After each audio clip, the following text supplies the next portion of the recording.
The ivory envelope felt heavy in my trembling hands, its contents burning through my skin like acid.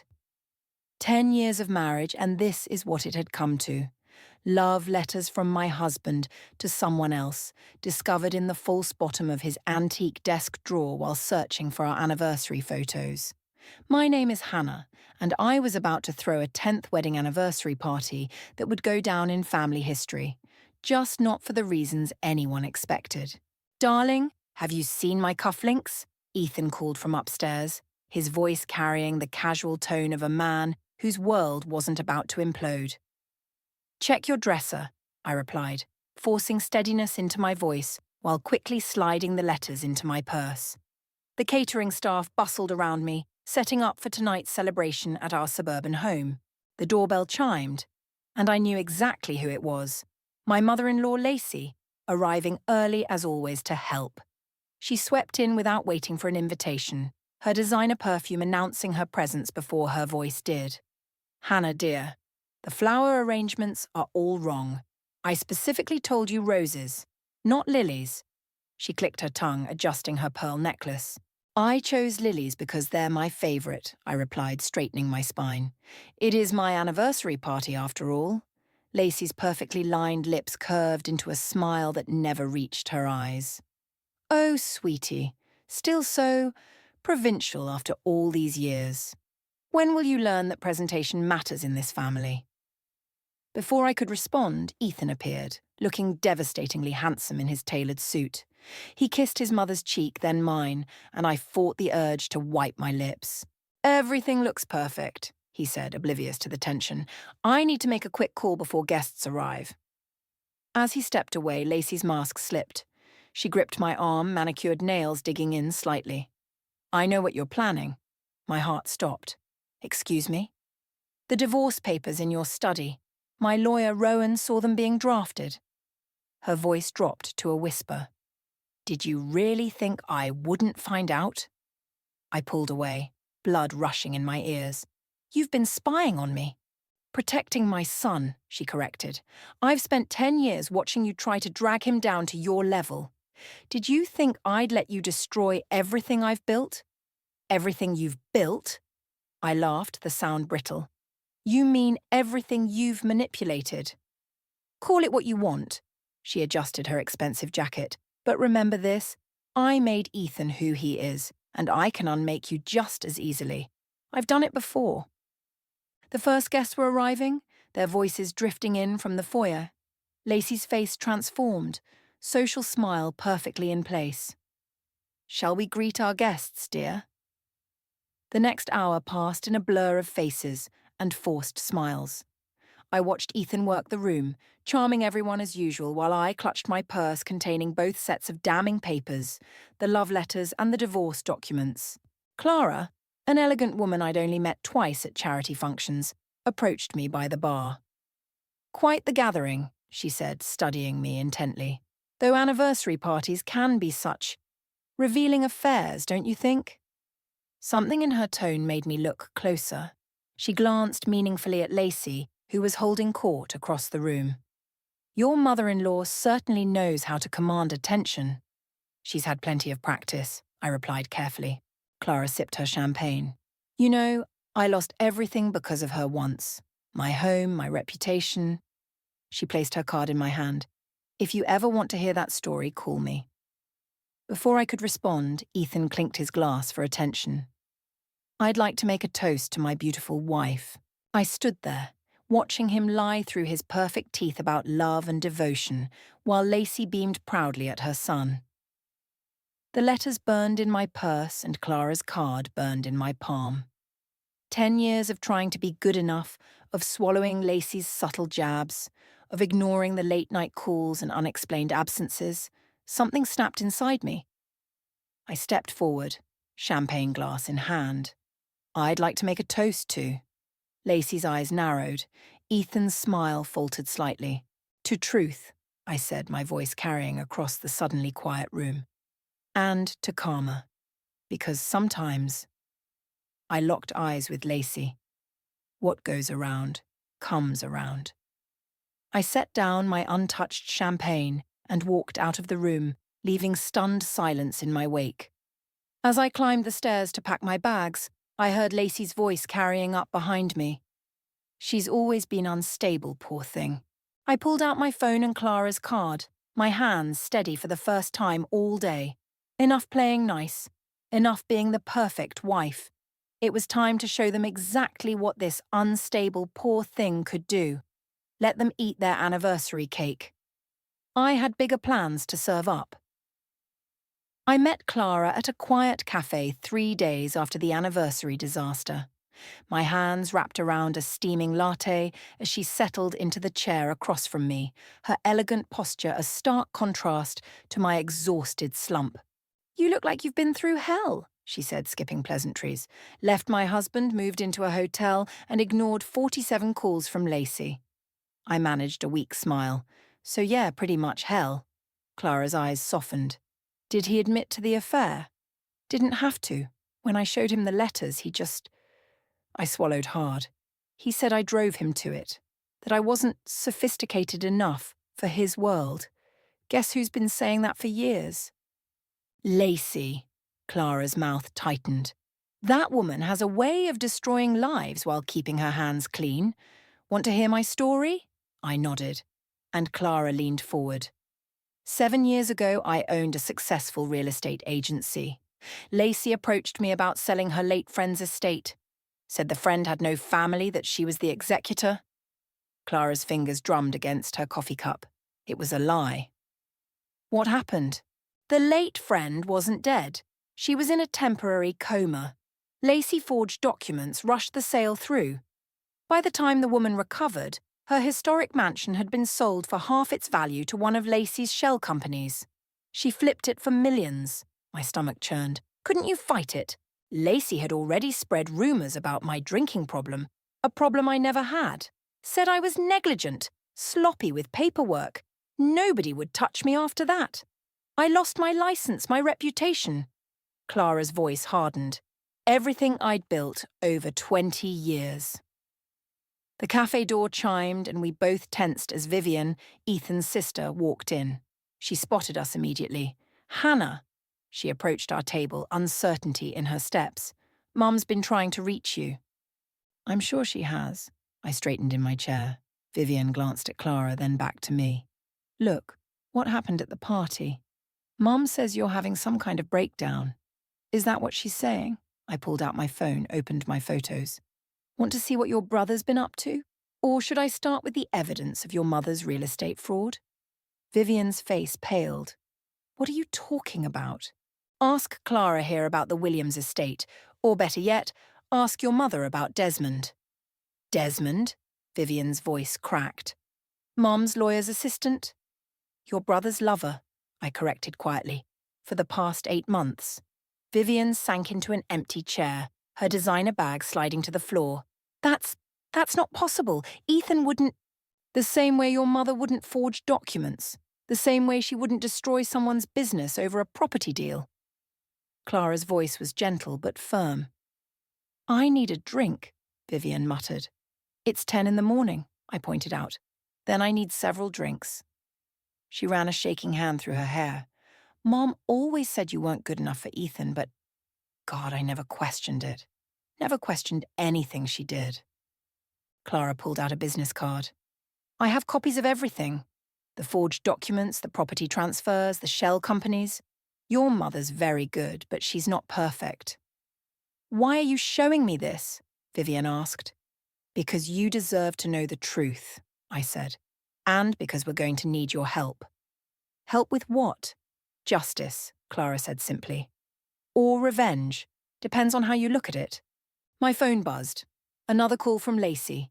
This time I answered and put it on speaker. "Hannah, this childish behaviour needs to stop." Lacey's voice filled our corner of the cafe. "Come home, apologise to Ethan, and we can discuss your emotional issues." "Actually, Lacey, I think we should discuss the Williams estate instead. Or maybe Desmond.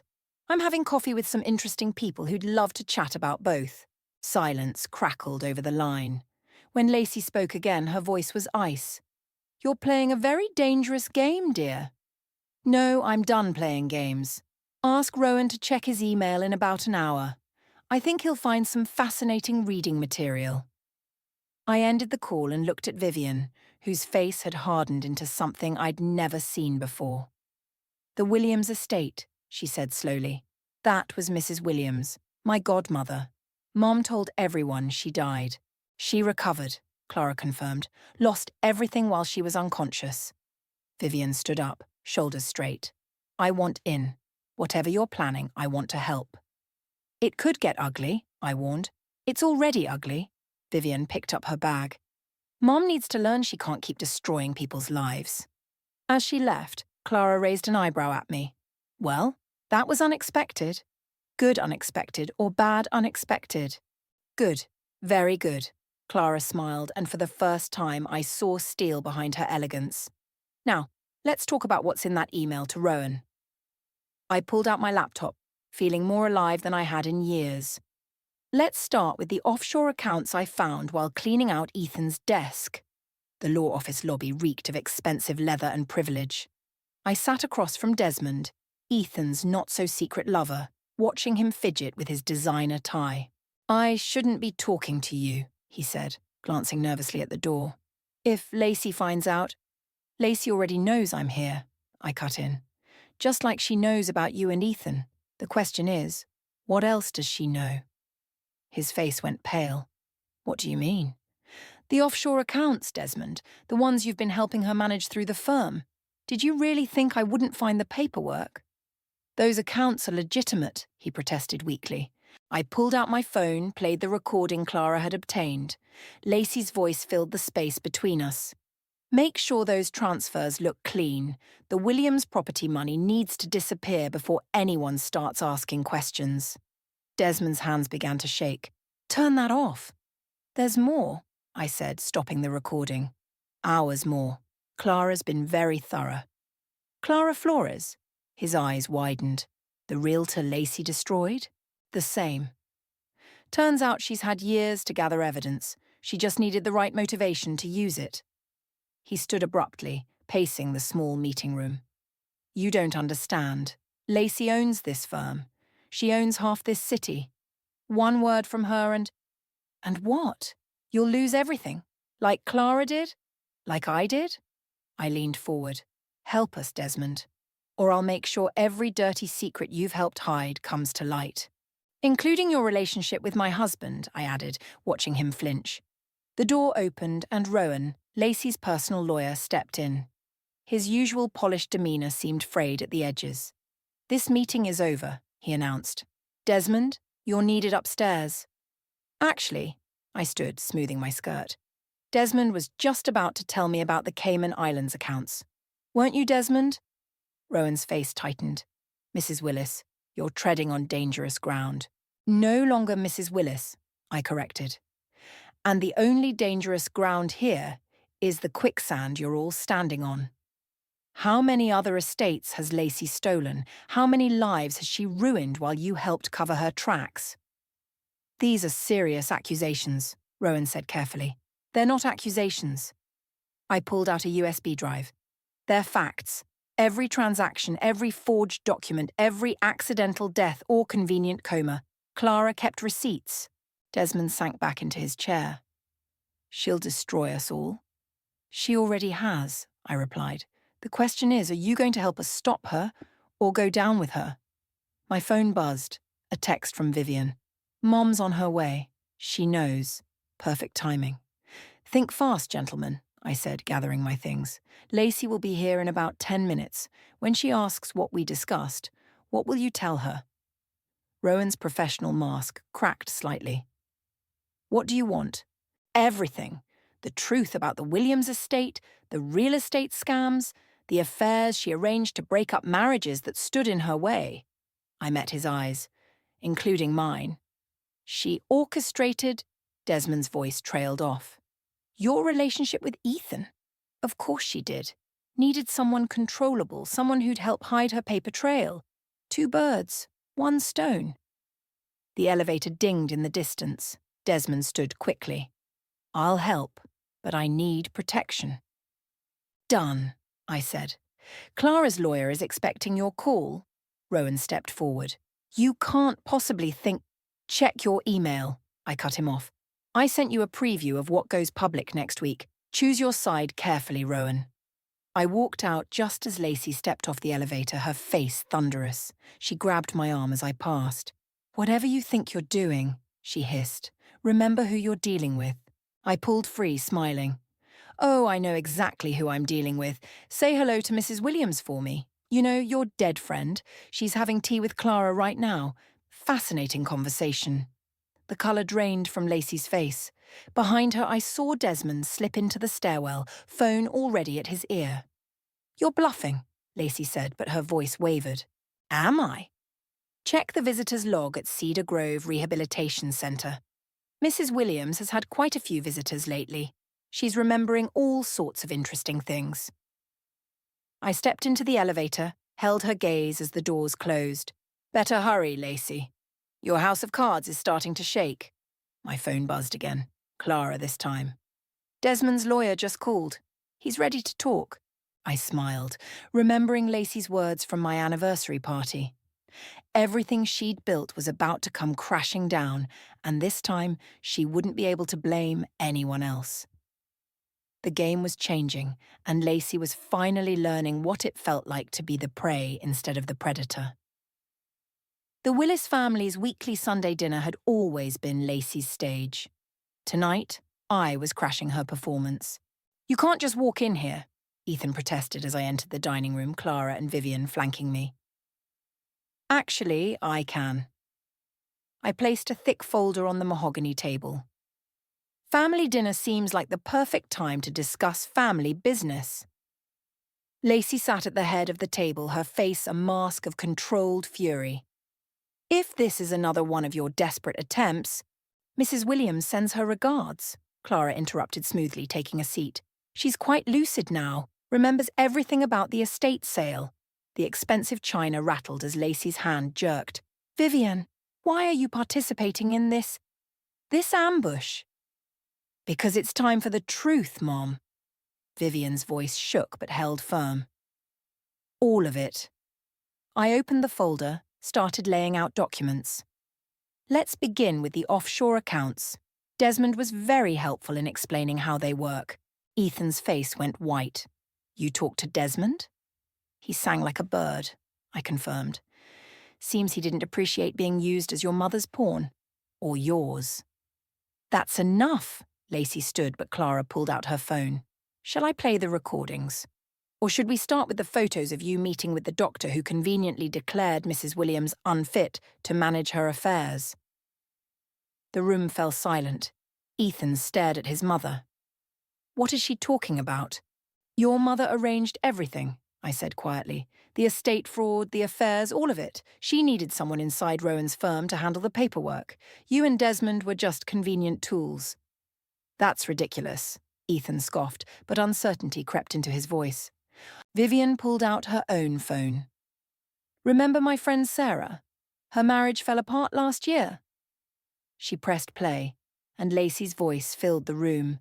Make sure Thomas sees them together at the club. His wife's family connections are becoming inconvenient. Lacey sank back into her chair. You've all lost your minds. No. We've finally found them. I spread more documents across the table. 3 estates in the last decade, all sold under suspicious circumstances, all profiting your shell companies. And all involving convenient medical emergencies, Clara added, like my so-called drinking problem. Amazing how many lives you've destroyed to build your empire, Lacey. Ethan grabbed one of the papers, his hands trembling. These signatures, this is Desmond's writing. Your mother's been playing puppet master for years, I said. She orchestrated our marriage, my downfall, your affair, all to keep control of her precious empire. You're lying, he whispered, but his eyes were fixed on the evidence. Ask her, Vivian challenged. Ask her about Mrs. Williams, about Sarah's divorce, about all of it. Lacey's composure finally cracked. Everything I did was for this family. The admission hung in the air like poison. So it's true, Ethan breathed. All of it? You ungrateful children, Lacey spat. I built this life for you. Everything you have is because of me. Everything we have is stolen, Vivian shot back, built on destroyed lives and forged documents. I pulled out one final paper. This is going to the district attorney tomorrow morning. Desmond's full confession, with Rowan's supporting testimony. Rowan would never, Lacey started. Rowan's saving himself, Clara interrupted. Just like Desmond, just like everyone else you've used and discarded. Ethan stood suddenly, his chair scraping against the floor. I need air. He walked out, leaving his mother calling after him. You've ruined everything, Lacey hissed at me. No, I corrected her. You did that yourself. I'm just exposing the truth. The truth? She laughed bitterly. The truth is you were never good enough for this family, for my son. The truth, Vivian cut in, is that you're going to lose everything, Mom. Your reputation, your power, maybe even your freedom. Unless, I added, pulling out another document, you sign this confession. Take responsibility. Make amends to the people you've hurt. And why would I do that? Because it's your only chance to stay out of prison, Clara said simply. Mrs. Williams is pressing charges. So am I. How many other victims do you think will come forward? Lacey stared at the confession, her empire crumbling around her. Get out, all of you. Think carefully, Lacey, I said, standing. You have until morning to decide. After that, everything goes public. We left her there, surrounded by the evidence of her crimes. In the driveway, Ethan was sitting in his car, head in his hands. He'll need time, Vivian said softly. We all will, I replied, watching the man I'd loved become a stranger in the wake of truth. But at least now we can heal without her poison. Clara squeezed my arm. Ready for phase 2? I nodded, thinking of all the other lives Lacey had destroyed. Time to let the skeletons out of her closet, all of them. Behind us, through the dining room window, Lacey sat alone with her lies, finally facing the consequences of her actions. The puppet master's strings were unraveling, one truth at a time. The media storm hit like a hurricane. I watched from Clara's living room as the morning news anchor detailed Lacey's decades of fraud and manipulation. My phone hadn't stopped buzzing since the story broke. Turn it up, Clara called from the kitchen, where she was stress-baking cookies. Multiple victims coming forward, the anchor was saying. The scandal has rocked the city's elite social circles, with prominent lawyer Rowan confirming his cooperation with authorities. The doorbell rang. Vivian burst in without waiting for an answer, waving her phone. Mum's gone. What do you mean, gone? I stood up. Packed her bags and disappeared. Rowan just called. She emptied her primary accounts yesterday. Clara appeared, dusted in flour. She won't get far. The FBI froze her offshore accounts this morning. My phone lit up with Ethan's name. After 5 days of silence, he was finally calling. I answered on speaker. Hannah? His voice sounded rough. Have you seen the news? I'm watching it right now. Where are you? Outside your hotel, but they said you checked out. I'm at Clara's, I said. Your sister's here too. A long pause. Can I come over? Please, I need to talk to you. To all of you. I looked at Clara, who nodded. Text me the address, I told him. 20 minutes later, Ethan sat on Clara's couch, looking like he hadn't slept in days. The news continued to play silently in the background. I found more documents, he said, pulling papers from his briefcase. In Mom's study, she had files on everyone she'd ever targeted. Vivian took the files, started spreading them out on the coffee table. Oh God, Sarah's divorce, the Thompson bankruptcy, even Dad's accident. What about your father? Clara asked sharply. Ethan's hands were shaking. It wasn't an accident. The brake lines, she had them cut. Dad was going to expose her first real estate scam. She killed him. The room went silent except for Vivian's quiet sob. I've already called the police, Ethan continued. Gave them copies of everything. They're looking for her now. I sat beside him, not touching but close. Why did you finally decide to look? Because of what you said about Desmond, about being used. He looked at me, eyes red. I found letters. She'd been grooming him for months before introducing us. She knew exactly what she was doing. She always did, Clara said quietly. My phone buzzed, a news alert. I read it aloud. Breaking, prominent socialite Lacey Willis spotted at private airfield. Sources say she attempted to charter flight to non-extradition country. They got her, Vivian whispered. Ethan stood abruptly, pacing. All those people she hurt, all those lives she destroyed, and I helped her. I was so blind. We all were, Vivian said. She raised us to be blind. Clara's phone rang. She answered, listened, then smiled grimly. That was Mrs. Williams' lawyer. They're filing a class action lawsuit. Everyone who lost property, businesses, relationships, they're all joining in. Good, I said firmly. Let them take everything. Hannah, Ethan turned to me. I know I have no right to ask, but can we talk? Privately? Clara and Vivian exchanged looks. We'll get more coffee, Clara said, leading Vivian to the kitchen. Once alone, Ethan sat again. I'm sorry, God, I'm so sorry for everything. I know. No, you don't understand. I knew, not everything, but enough. I knew something was wrong, but I chose not to see it, chose to believe her lies about you instead. Why are you telling me this now? Because I love you, he said simply. I never stopped, but I was too weak to stand up to her, too comfortable in her web of lies. Love isn't enough, Ethan. Trust is everything, and you broke that long before your mother's crimes came to light. He nodded, tears falling. I know, I needed you to know the truth. All of it. Even the parts that make me look worse. My phone buzzed again. Another news alert. This time there was a photo of Lacey in handcuffs, being led away by federal agents. Look, I showed him the screen. It's really over. No, he said quietly. It's just beginning. The investigations, the trials, the lawsuits. Mum's web caught a lot of people. This is going to get worse before it gets better.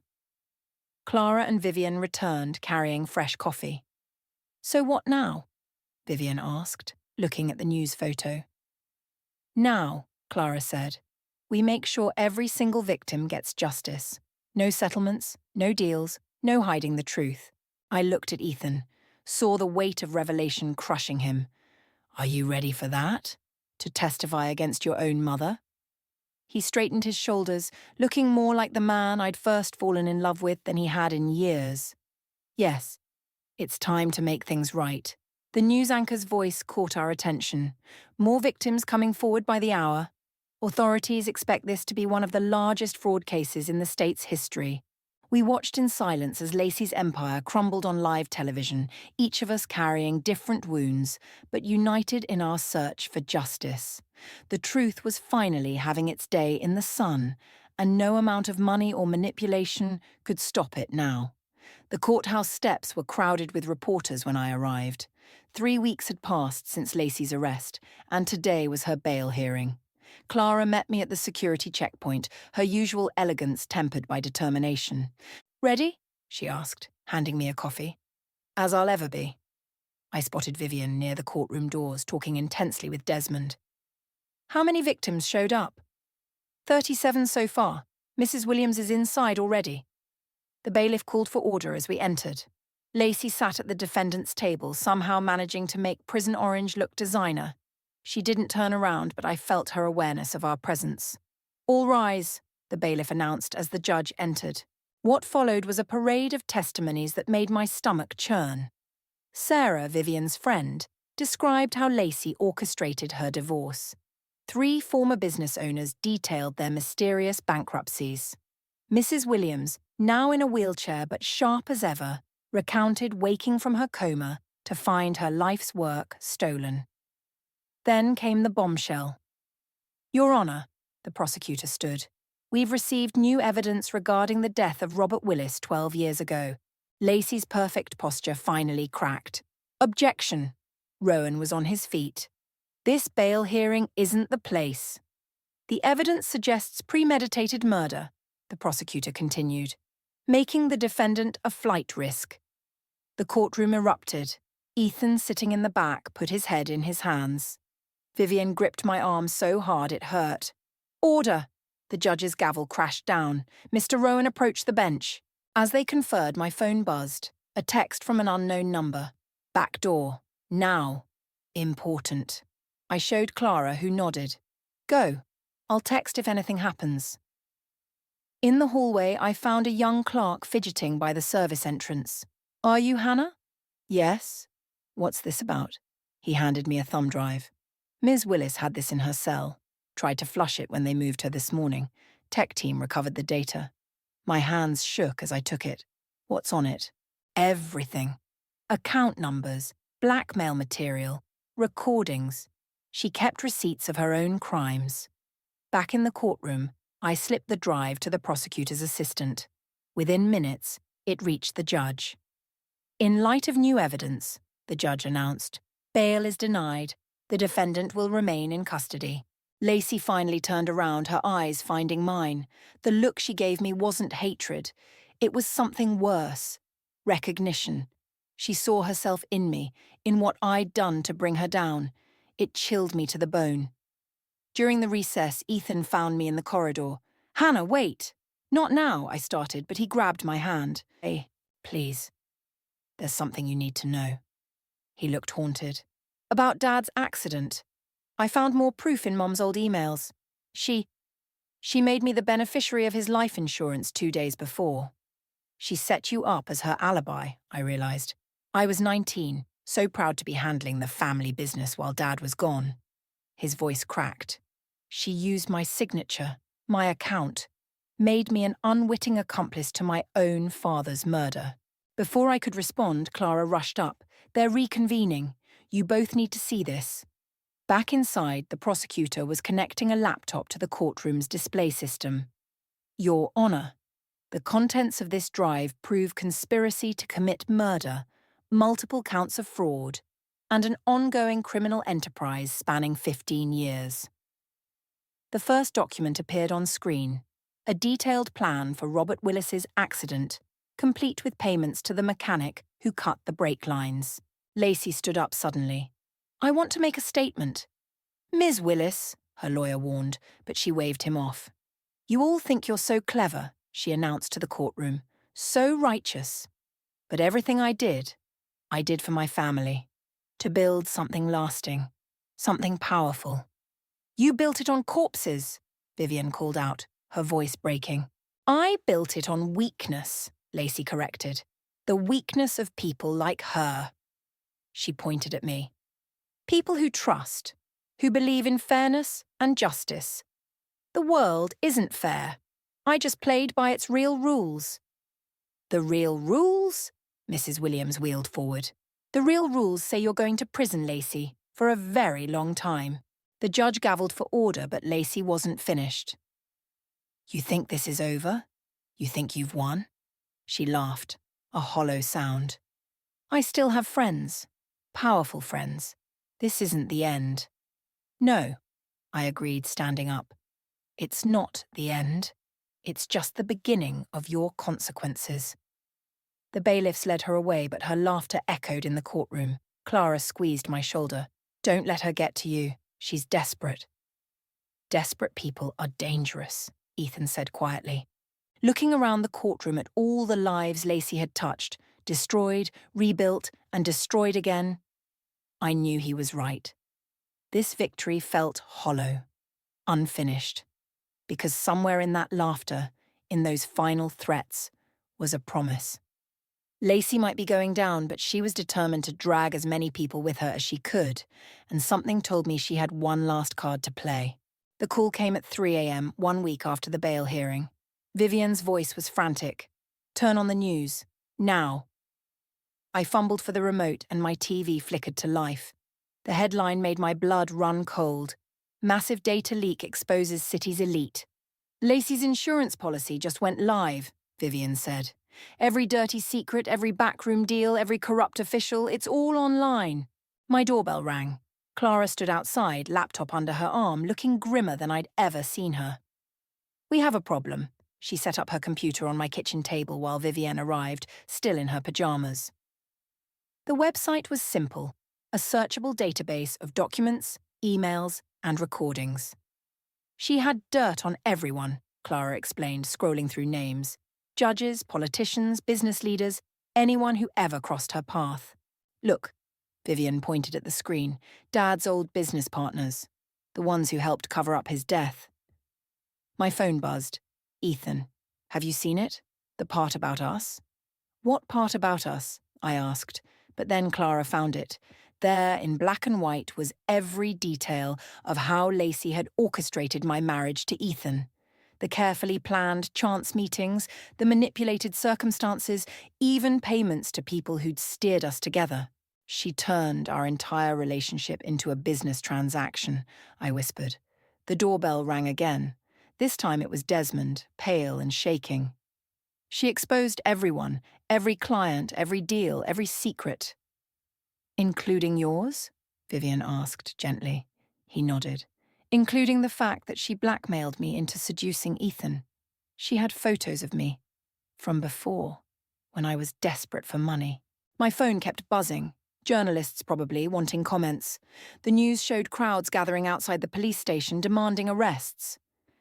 This is her revenge, Clara said quietly. She's burning everything down. Ethan burst in, looking wild-eyed. The FBI's here. At my office. They're seizing everything. They're everywhere, Desmond confirmed. Half the city's under investigation. I opened my laptop, started reading through the leaked files. Wait, look at this. These offshore accounts, they're still active. Clara leaned in. That's impossible, they were frozen. These are different ones, Vivian said, reading over my shoulder. Registered under shell companies we didn't know about. My phone rang. Mrs. Williams. Hannah, you need to get to the prison, now. Lacey's asking for you. It's a trap, Clara warned. Of course it is, I agreed. But it might be our only chance to end this. The prison visiting room was cold and sterile. Lacey sat behind the glass, somehow still managing to look regal in her jumpsuit. I wondered who would come first, she said into the phone. The FBI? The prosecutors? But no, you. My greatest mistake. Why did you do it? I asked. Release everything? Because they needed to learn. Her smile was razor sharp. Everyone who thought they could betray me, who thought they were better than me. Now they know. I own their secrets. I own them. You've destroyed lives. Again. I've exposed truth. Isn't that what you wanted? She leaned forward. But here's what you don't know. Those accounts you found, they're just the beginning. Every hour, more documents release automatically. More secrets. More destruction. How do we stop it? You can't. Unless what? Unless you convince the DA to cut a deal. Full immunity, witness protection, a new identity. I laughed bitterly. You really think that's going to happen? Look at your phone, she said. A new headline popped up. Mayor resigns amid corruption scandal. That's just the start, Lacey continued. Every hour, another powerful person falls. How long before they're desperate enough to deal? You're bluffing. Am I? Check the account numbers ending in 4479, the transfer dates, the signatures. I did, and felt my heart stop. That's right, she purred. Your name's on some very interesting documents. Forged, of course, but who'll believe that now? I stood up. You forgot something, Lacey. I've already lost everything once. I'm not afraid anymore. You should be. Her mask finally cracked, showing the desperation beneath. I'll destroy you all. No, I said quietly. You already tried that. Now it's our turn. I walked out, already dialing Clara. Get everyone together. Lacey just showed her hand. What are we going to do? She asked. I looked back through the glass, where Lacey sat alone with her crumbling schemes. We're going to do what she never expected. We're going to tell the truth. All of it. Our parts, our mistakes, everything. That's risky. Yes, I agreed, watching another news alert pop up. But it's the one thing she can't defend against. Real, messy, honest truth. The city was burning with secrets, but maybe that's what it needed. A cleansing fire to burn away all the lies. And we would light the match. The press conference room was packed. I stood at the podium surrounded by faces I'd come to know well. Clara, Vivian, Ethan, Desmond, Mrs. Williams, and dozens of Lacey's other victims. "My name is Hannah," I began, cameras flashing. "And I'm here to tell you the real story behind the data leak that's shaken our city." I detailed everything: my failed marriage, the manipulation, the discoveries. Others took turns sharing their stories. Mrs. Williams described her awakening in the hospital to find her life stolen. Clara recounted her professional destruction. Desmond admitted his role in the schemes, voice shaking but determined. Then Ethan stepped up. "My mother is a monster," he said simply, "but I was her willing puppet for years. I chose comfort over conscience. I hurt people, and especially my wife. Those aren't secrets anymore. They're confessions." As he spoke, my phone lit up with a message from the DA. "Lacey's servers located. Everything's being shut down." I smiled, thinking of Lacey watching this from her prison cell. We'd turned her weapon, truth, against her. The questions came rapid fire. What about the offshore accounts? Were you involved in the illegal transfers? Did you know about Robert Willis's murder? "Every document with my name was forged," I answered. "But here's what's real. I helped bring down Lacey's empire, not for revenge, but for justice. And I'm not done." I announced the formation of a victims' advocacy group, with Clara as its head. Mrs. Williams pledged her recovered fortune to funding legal support for fraud victims. Vivienne revealed plans to convert the Willis estate into a support centre. "You can't hide from truth forever," I concluded. "Lacey taught us that, just not the way she intended." The DA approached as we left the podium. "We've frozen the last accounts. The automatic document releases are stopped." "And Lacey?" Clara asked. Refusing to speak, but with everyone coming forward, he shrugged. "She's facing life." Outside, Ethan caught my arm. "Hannah, wait. I have nothing left to say." "I know, He pulled out divorce papers. "I signed them. No contests, no claims. You deserve a clean break."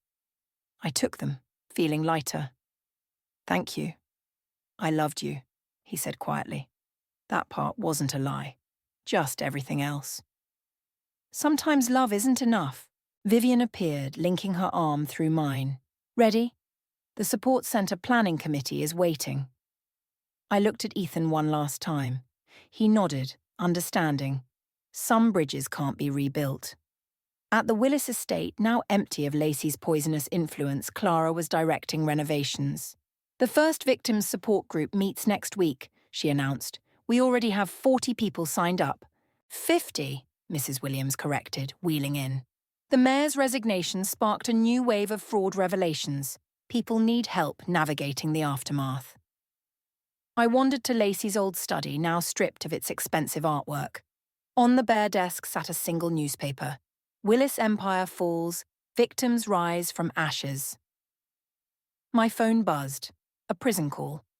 "Proud of yourself?" Lacey's voice dripped venom. "Taking everything I built?" "No, Lacey. We're building something new, something real. With my money, my resources, with the truth. The one thing you never understood." I hung up as Desmond entered. "The FBI found more accounts," he said, "hidden deeper than the others." "Let them handle it," I replied. "We have more important work to do." He smiled tentatively. "The support centre. Could I volunteer? Try to make amends?" "Ask Clara. She's in charge of redemption stories around here." The setting sun painted the study golden. Where Lacey had plotted destruction, we were planning healing. Where she'd hidden secrets, we were creating transparency. Vivian found me there staring at the empty walls. "You okay?" "Just thinking about karma," I said. "How Lacey's weapons became our tools. Her victims became our strength. And her daughter became your sister," she added, hugging me. Clara called us downstairs. The renovation crew had uncovered something behind a wall, a hidden safe full of old photos. Robert Willis smiled up at us, surrounded by family in happier times. He would be proud, Vivian whispered, of what we're doing here. We all lost something to Lacey, I said, looking around at our unlikely family of survivors. But we found something stronger. Mrs. Williams wheeled over, took my hand. We found each other. And that's what really destroys empires. People standing together, telling the truth. Outside, more victims were arriving for the evening support group. Each carried their own story of loss and betrayal, each ready to transform pain into purpose. I picked up the newspaper with Lacey's fall splashed across it. Her last attempt to burn down the world had only lit our way forward. Sometimes the truth hurts, but lies destroy. And from destruction, we were building something beautiful. Not an empire of secrets, but a foundation of hope. That was a revenge Lacey would never understand.